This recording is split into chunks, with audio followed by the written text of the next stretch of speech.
All right. Hey, thanks for tuning in here. This is an absolute live podcast. It's about 1 a.m. That's right. I'm not supposed to say the time. I'm not supposed to say the time in these things so that those listening to archives and replay, get the fresh experience. But I already said it, and I'm going to move right along and get right into it so this can be short and sweet and to the point. So a couple years ago, when I was still powerlifting real heavy and doing a little bit of strongman training, some of the young men I lifted with were, amazed that in middle age, I was still deadlifting well over 500 pounds and doing these things. And I would often get asked for tips. How did you do that? How did you get there? And obviously it's a lot of hard work, but I want to expound on the principle involved. We know that the method is just to work your tail off, but the principle that was involved, and I'm just using this as an example. This isn't a weightlifting talk. This isn't about fitness. This is about life.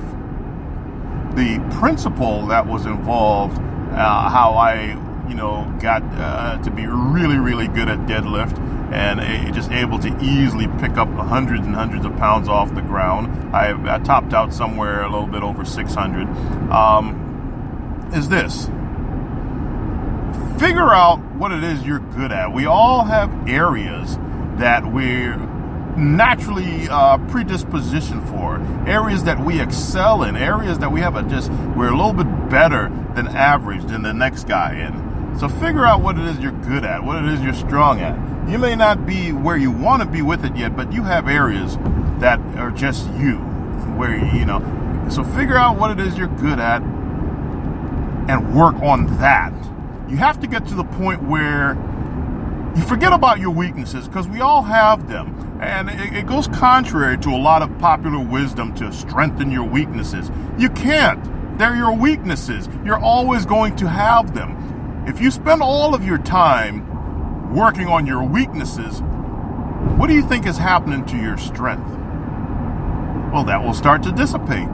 It will start to fade, and that will start to become weak.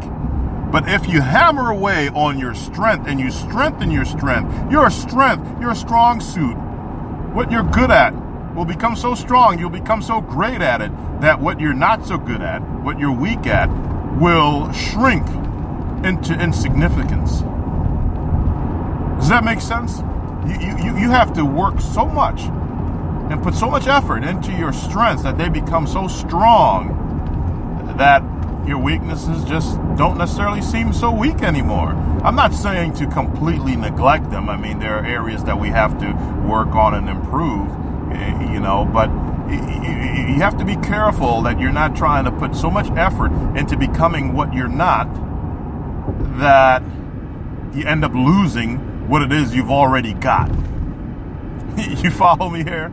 This is a crucial component to achieving success, maximal success, to becoming the best of what you are and what you can be.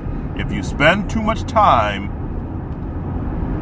trying to improve on your weaknesses, your strength gets weakened. Very simple principle. Strengthen your strengths. Just find what it is you're good at. Find what it is. It's not always follow your passion. You hear that a lot, and the principle is good, but you have to do that within reason. If my passion, if I feel very passionate about being a trapeze artist or something like that, at 290 pounds, that may not be what I ought to invest a whole lot of my effort and my time in, because chances are, I may not get the best return on my investment. I may not get the best results. I mean, I know I stress all the time that you don't expect overnight results, and you have to work on things continuously and persistent effort before you see success.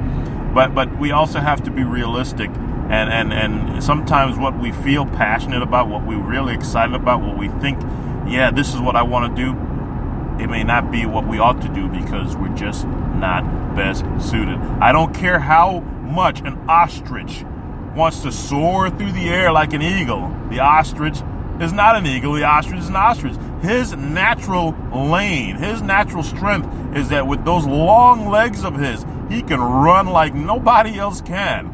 I mean, there's no bird that can beat an ostrich on the ground. He's a bird. He got these little wings and feathers and all that, but his feathers aren't meant for flying. So you see, just because you're a bird doesn't mean you were meant to soar. The eagle has his strength in the air. The ostrich has his strength on the ground. They both have their places, and they both use these things to their advantage. Let me tell you something. Ostrich is a big, mean, scary bird. They have very few natural predators, and I mean very few. They are mean. They have these thick, sharp, armored beaks.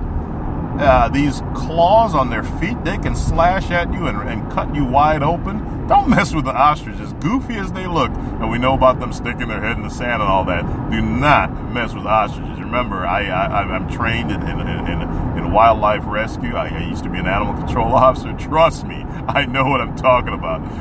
But I use that as a funny example because sometimes we have a leaning, an interest in something, and we hear so much from success speakers and motivational people to follow your dreams, follow your passion, and I believe in that. But if it's just not realistic, and I'm not talking about people, naysayers and haters and negative people telling you, oh, that's not realistic, because it doesn't matter what it is you want to do.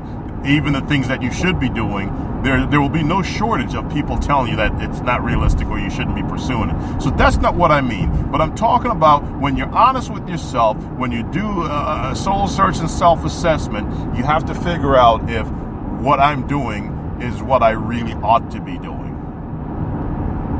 I don't think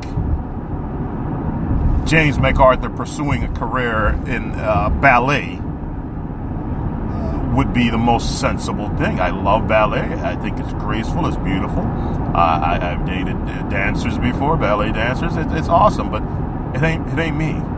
So my lane is to appreciate it from afar, right? So back to the principle: strengthen your strengths, and eventually your weaknesses will weaken. They won't be as weak because your strengths are so strong.